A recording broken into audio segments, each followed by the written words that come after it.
Hey, howdy, hi, hello, hola, privyet, bonjour, guten tag. What is up, Vikings? How goes it? How's it been going? It's been kind of a interesting week. I'm gonna cover some of the weird event stuff. As well as like go over the charts for the new levels of guards that we have currently. And then other than that, it should be a fairly short stream today. It is Battle for the Light Day as well as Thanksgiving week. So I'm not sure if I will be streaming Thursday for Thanksgiving or not. I will let you guys know later this week. It might be a just a hangout chill day for me and Amber. So but I will let you guys know about that. Real quick, membership shout out. Oh, nice. Real quick membership shout out to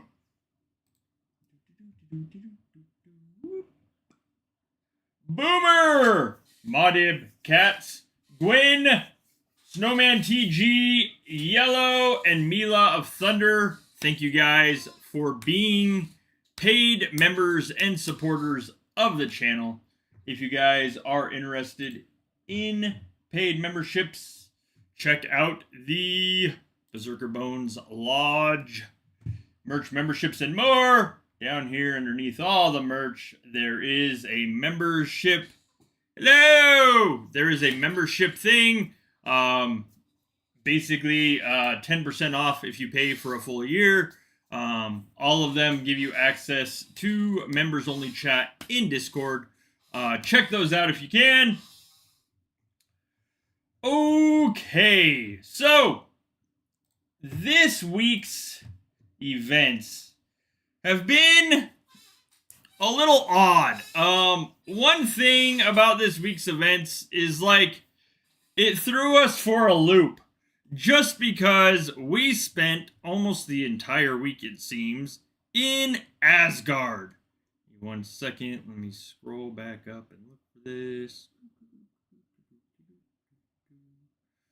Ooh, wrong proxy chat.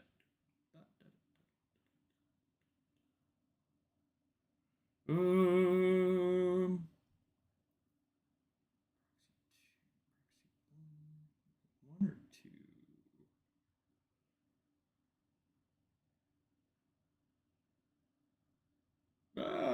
I can't find Jack. Give me 1 second. Hello! Hello, hello, hello! Hola! Maybe it was 2. Okay, there we go. So, basically, the weird, odd thing for this last week is we had a Battle for the Light on Wednesday. And then we had Asgard, main Asgard. And then we had another mini Asgard after main Asgard. And now we've got a Battle for the Light. This week has been this week has just been kind of hectic and crazy. I don't think I have ever seen a week as heavy of fighting and stuff like that. A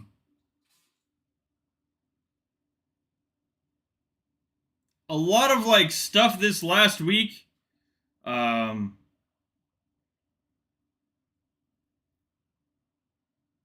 don't think I've seen. Sorry, lost my train of thought. I don't think I've seen a week as heavy in fighting as this last week in the game for a very long time.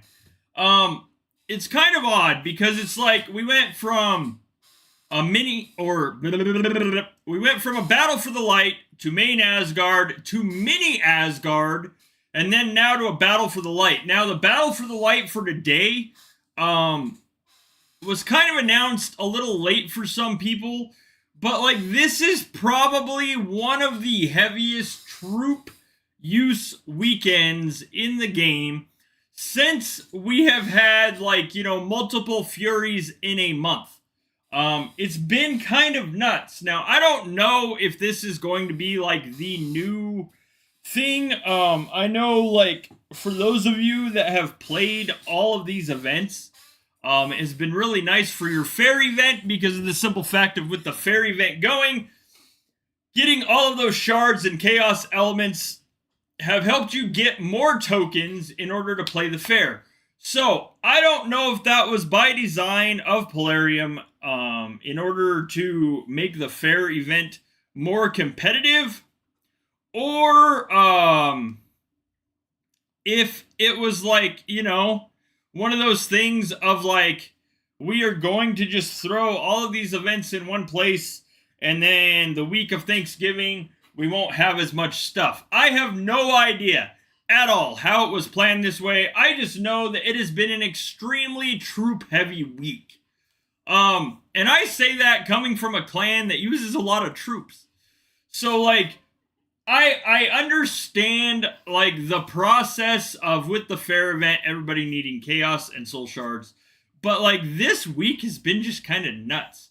The scheduling hasn't necessarily been all over the place. It's pretty consistent as far as the times for these events. But, like, overall, the amount of troops that have been used this last week alone has probably rivaled close to a Jotunheim week. It's been just kind of hectic and insane. Oh, man.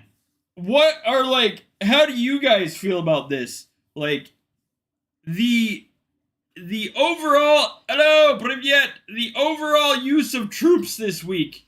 What's the overall consensus and thought on that?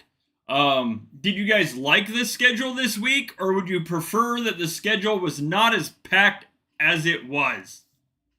Just sheer curiosity. Hello! Hello, hello, hello!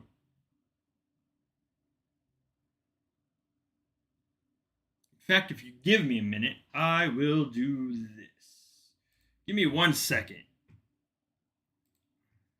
Here.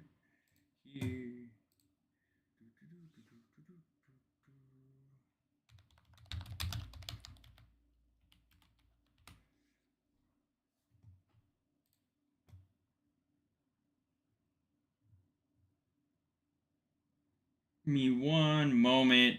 I was thinking about doing this earlier, but didn't for whatever reason.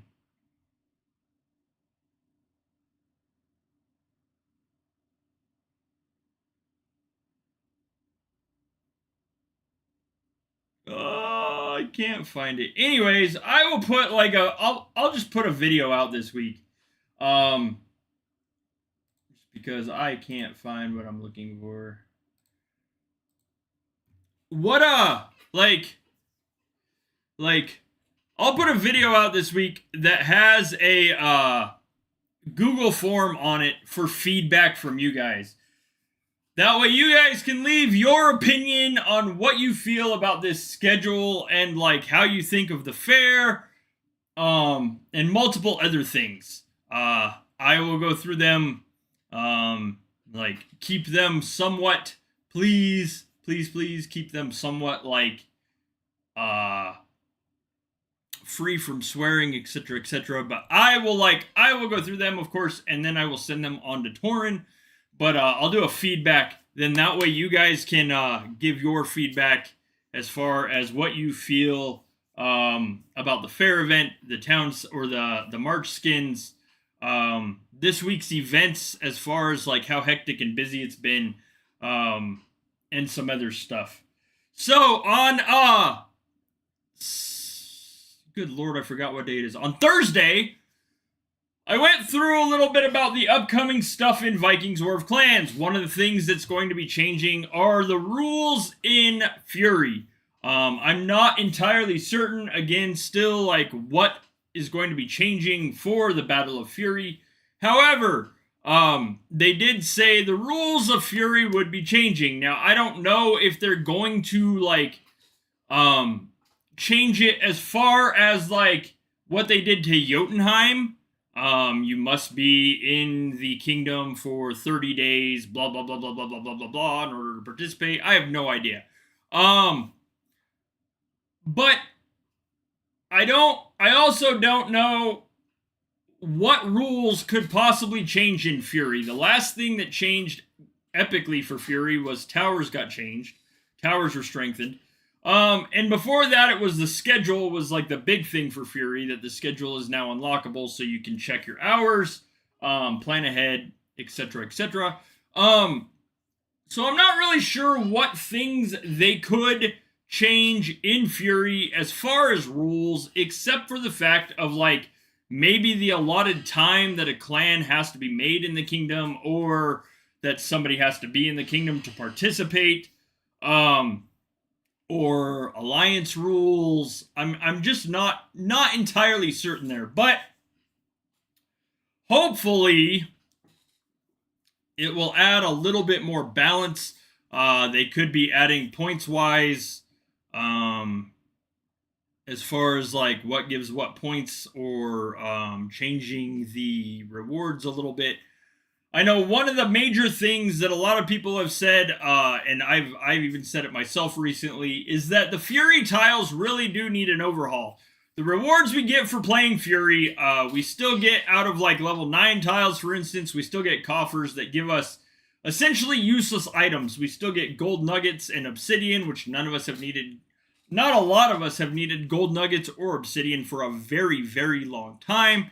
And then on top of that, the amount of resources we get out of Fury tiles don't even begin to cover the amount of resources you go through healing troops if you play a heavy Fury. The tiles need about 3 to 4 times more on them than what they currently have.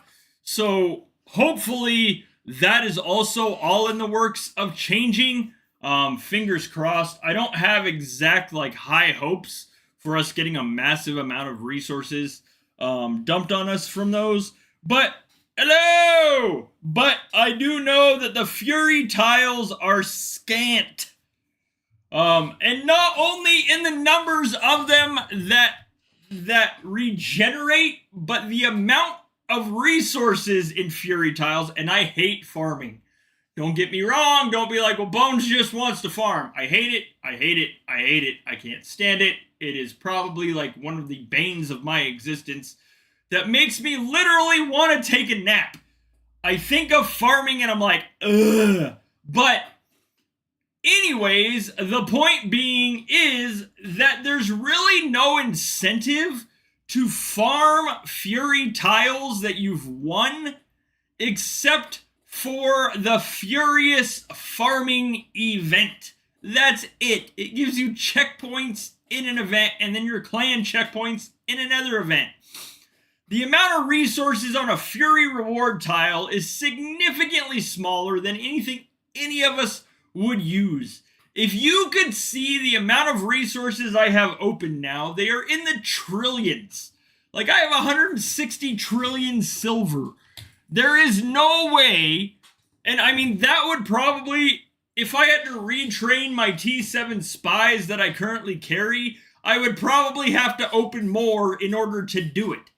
So, like, I mean, I would probably go through what I have open, healing in Jotunheim. So, like, Fury, on the other hand, the amount of resources we get for winning versus the amount of resources we would go through for healing the troops that we used, so we don't necessarily lose all of them. Like, the tiles need to be updated exponentially. And then you add the fact that we get the coffers of things that we can't use to begin with. Those coffers, in my opinion, since they will probably never have chaos elements in them, I mean, it would be really nice, but reality is chaos elements are earned by killing troops. They should at least have marble.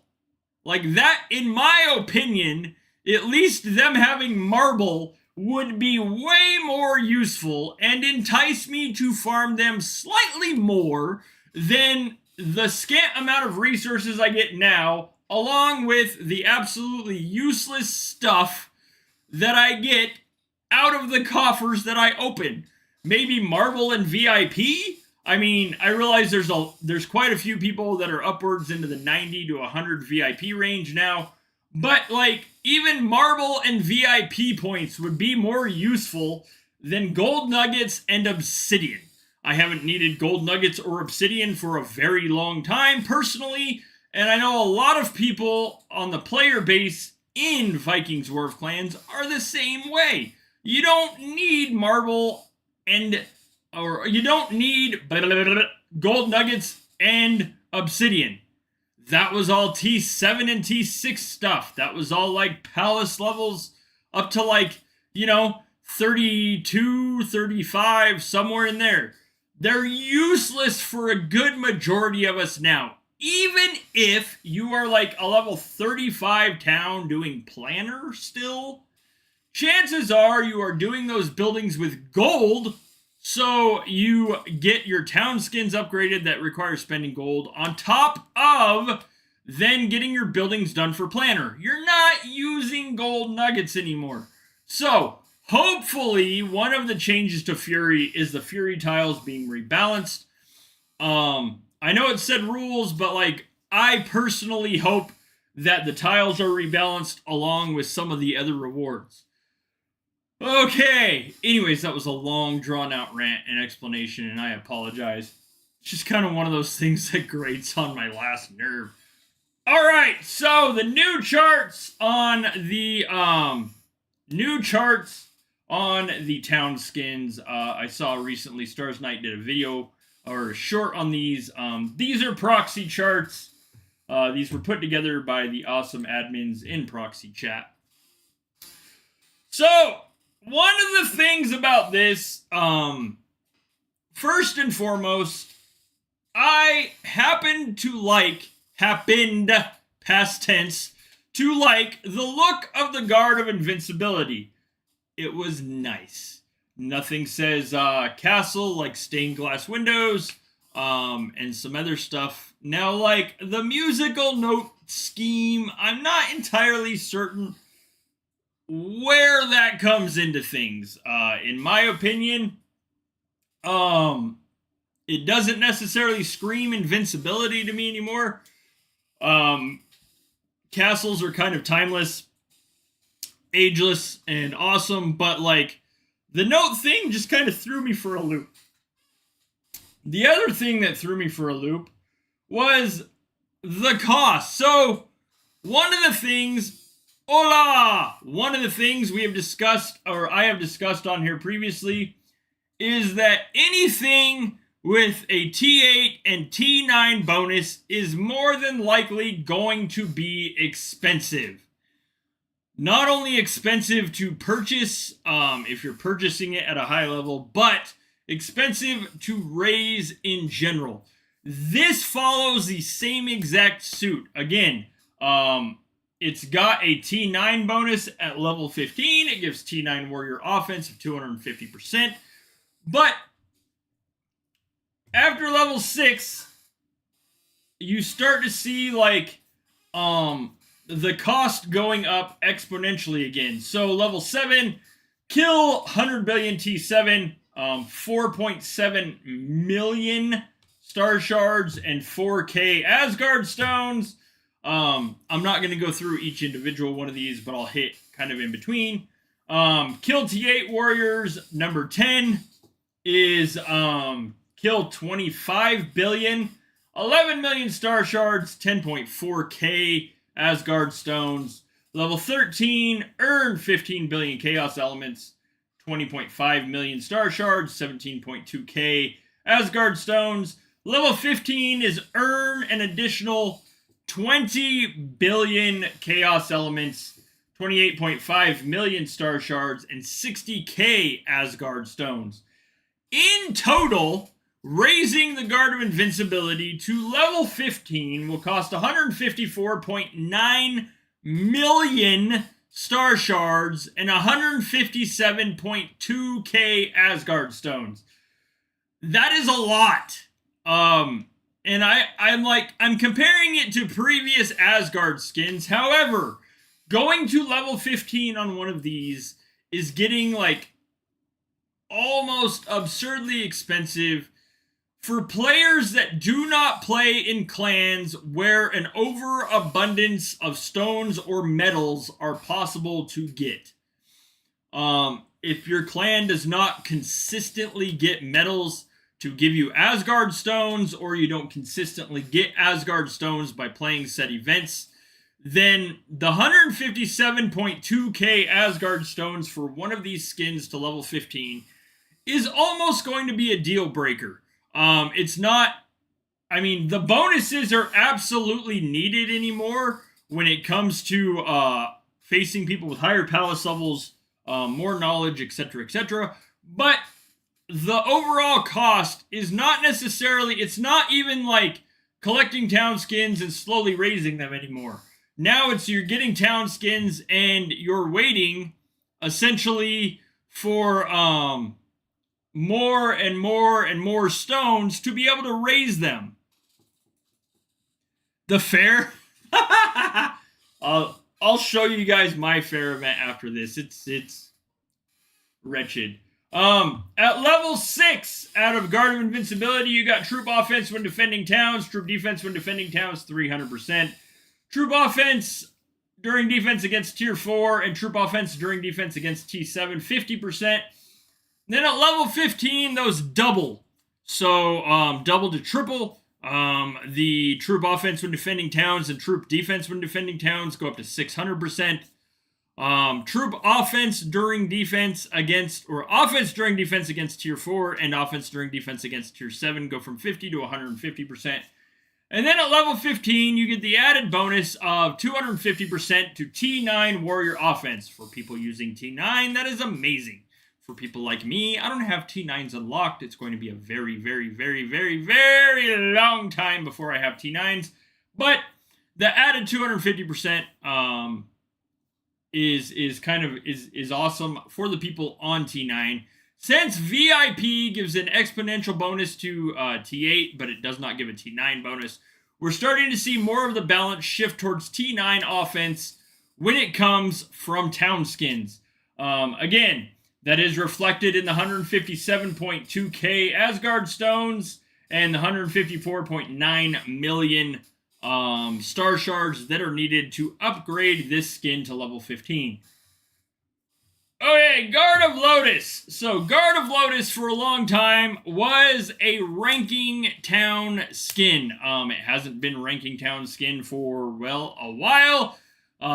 It was one of those that was available only in Jotunheim ranking, and then hit the store, hit the seasonal store and the neon store, both. It's fairly straightforward up to level 6, and then again, T9 Warrior Defense kicks in, and the cost goes exponentially up. At level 7, for instance, you're going to spend 2 billion Shaman Power, 4.7 million Star Shards, and 4K Runic Stones. Level 9, you're going to train 20 billion T8, 8.5 million Star Shards, 8,300 Runic Stones. Level 13, you're going to train another 20 billion T8, 20.5 million Star Shards, 17.2k Runic Stones.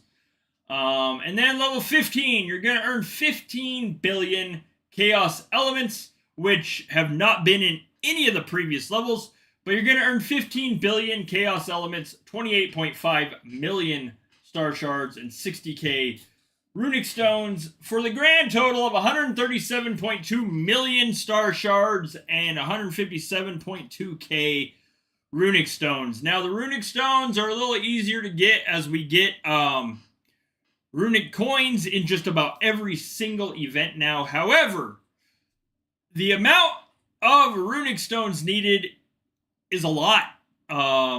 It's going to be even closer or even harder to get that amount depending on what somebody is purchasing out of the Runic Coin store, out of the seasonal store, and how many Runic Coins you're earning. Like, we earn quite a bit here just because of the simple fact of, we can max our personals, and then also our clan does a lot of onslaughts in Jotunheim that helps us max our personals there as well.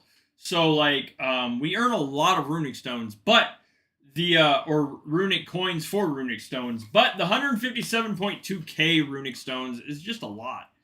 The bonuses reflect the cost down at the bottom. At level 6, number of warriors in training 300%.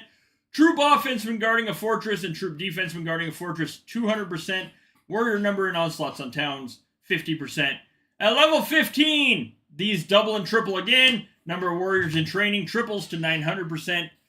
Troop offense when guarding a fortress doubles from 200 to 400%. Troop defense when guarding a fortress does the same. It doubles from 200 to 400%. Warrior number in onslaughts on towns goes from 50% to 150%.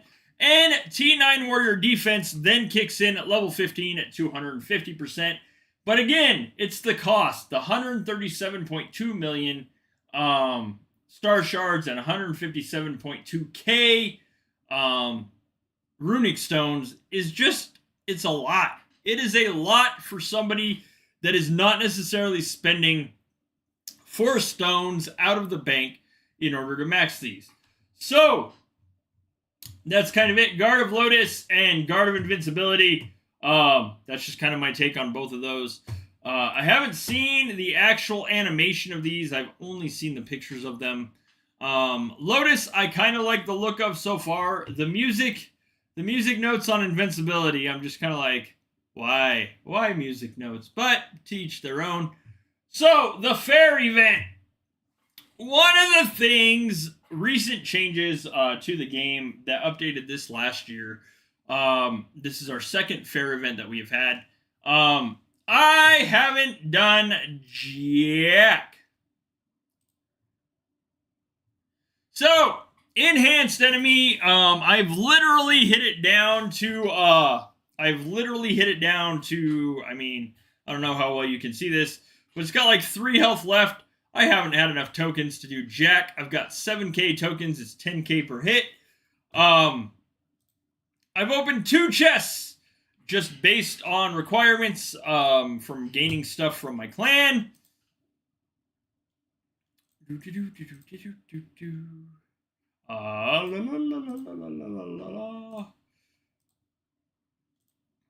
As you can see, I haven't really done, well, anything this week.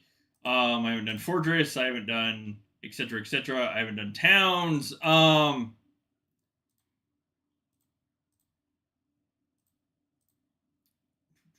Literally haven't trained. I haven't done anything. I will openly admit that. I haven't done a thing.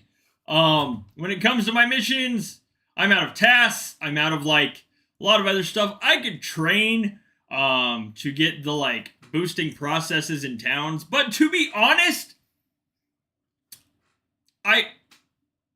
let me see. All right, to be honest, this is going to sound horrible, but to be honest and to be fair, I don't really care. The fair event is not one I am personally going to push. I think the March skins look cool, but other than that, I am not going to necessarily kill myself not spending in the game, because, well, I mean, I don't have the budget, but I'm not going to kill myself and burn through everything I possibly can to get as many fair tokens as I can to not even have a chance to win the March skin.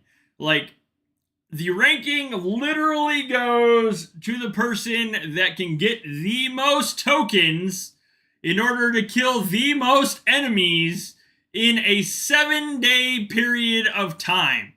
That is not how I choose to play. That I have not chosen to play that way for a very long time. If you are a person that chooses to spend on all of this and you have the affordability to do it and you like to do it, more power to you.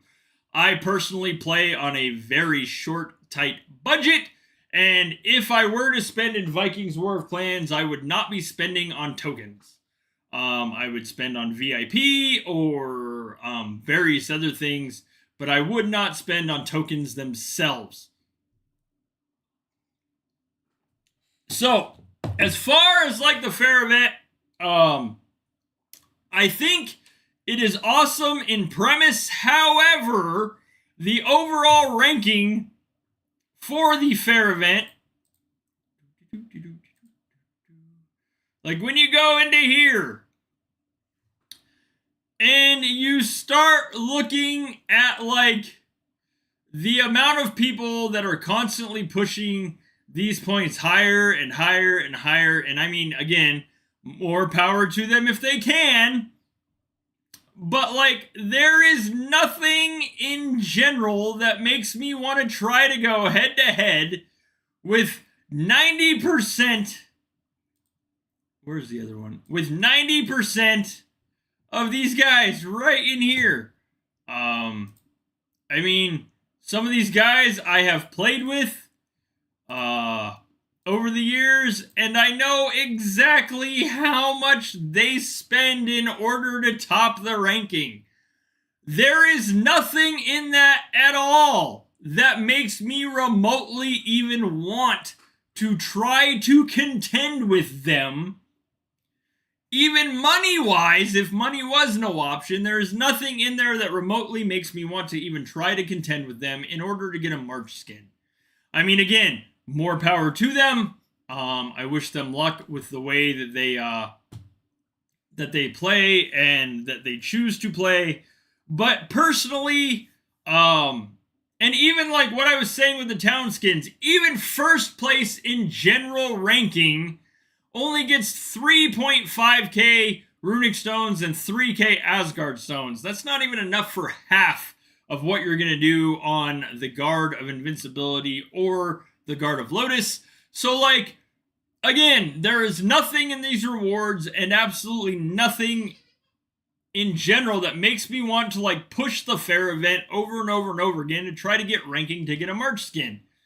The March skin bonuses this time, where in the world? Oh, pass contest. Missions.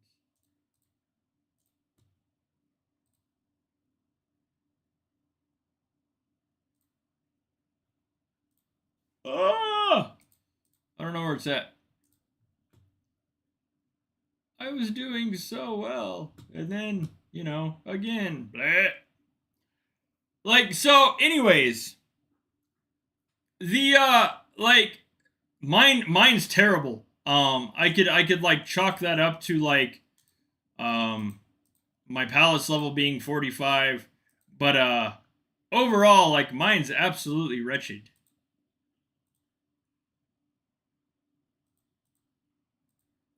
Where is... I don't know where the March skins went. Oh.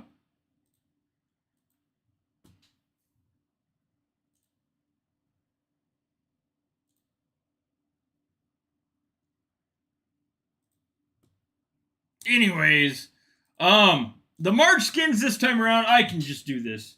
This is a way easier way to do it. Good God.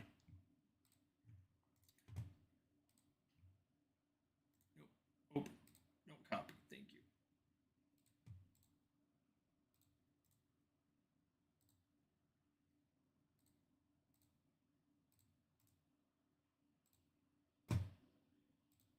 Okay. There we go.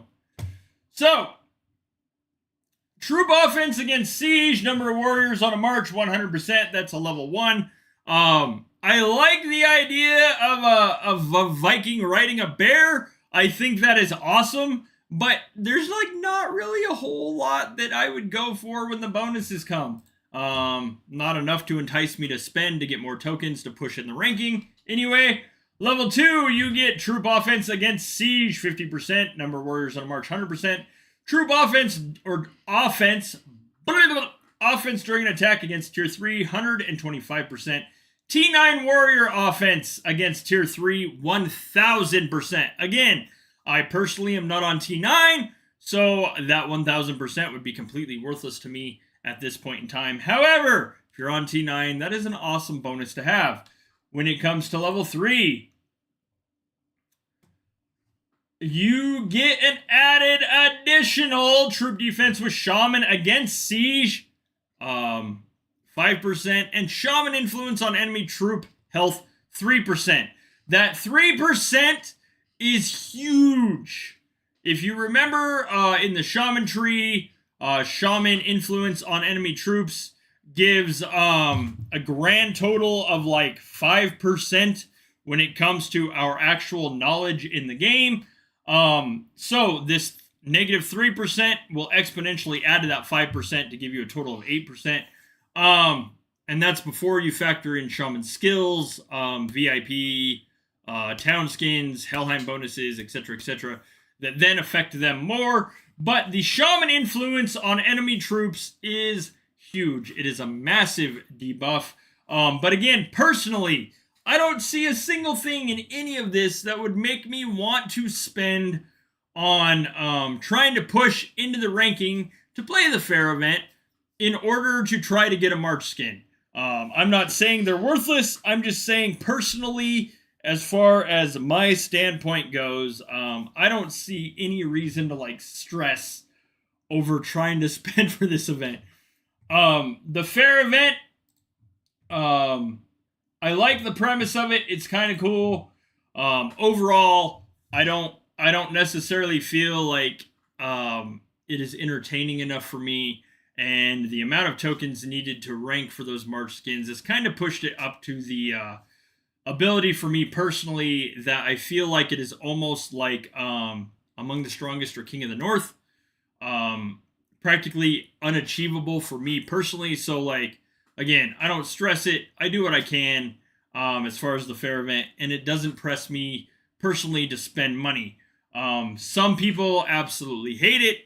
The random like pop-up of enhanced enemies versus normal enemies, or the fact that like it takes them forever to find an enhanced enemy. Personally, I know when my tokens tend to like drop off after doing like tasks or something like that. Normally, when I get to a scant amount of tokens, is when like once I get to the scant amount of tokens is when an enhanced enemy seems to pop up. Just seems to be like, oh, you don't have enough to kill this, so here's an enhanced enemy. I'm not saying that's the way it works. It just seems to be the triggering clause for me personally. So like that is just it. Oh. Anyways, that is pretty much it for me today. I wanted to do like a short like hangout, go over Guard of Lotus and invincibility, touch a little bit on what I personally think about the Fury changes that I would like to see upcoming. I'm not entirely certain, of course, what they are.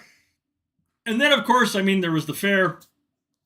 Hopefully, you guys are having are enjoying playing as you can, where you can, when you can, and still enjoying playing things like the fair, etc., etc. It has been a hectic, crazy week as far as events.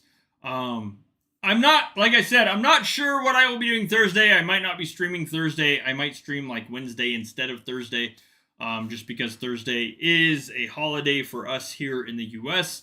But I will let you guys know. If you can, again, please check out the Berserkr Bones merch shop, merch memberships, and more. There is a donation tab. If you guys love the content, love the channel, want to see more of this type of stuff, please check it out. Support the channel, memberships, donations, all of it are greatly appreciated by Amber and I, and they fund the channel and more content to come.